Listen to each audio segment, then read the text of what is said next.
Sean Brown was abducted outside a GA club in Balahi, County Derry, and shot dead by loyalists in 1997. Taoiseach, the Legacy Act gives an amnesty to murderers. It blocks families of murdered civilians achieving justice. It is the son and heir of the cover-up by the British Army and the RUC for some of the most heinous crimes in the North.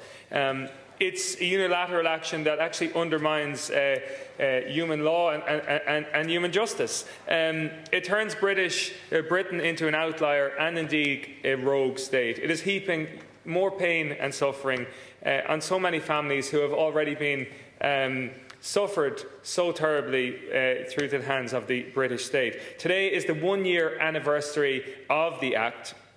Sean Brown was abducted outside a GA club in Balahi, County Derry, and shot dead by loyalists in 1997.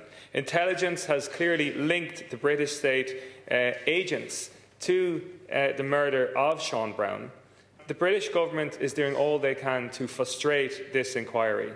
The Irish government, under pressure from AIM2 and other groups, took a case against the British government in relation to the Legacy Act to the European Court of Human Rights.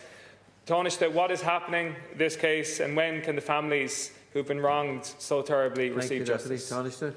I can report to the House very good and constructive engagement between myself and the Secretary of State on behalf of our respective governments to try to get to a better place in relation to legacy.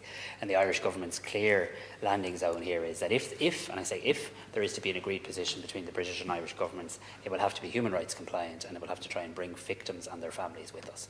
And I think the next few weeks will show if it's possible in relation to that. Look, specifically on the Sean Brown case, I've read the statement from the Secretary of State in relation to Sean Brown. I understand the Secretary of State has filed applications with the Court of Appeal seeking an extension of time for decision-making and seeking protective leave to appeal to the Supreme Court in the case brought by Bridie Brown, whose husband was murdered by loyalist paramilitaries in 1997.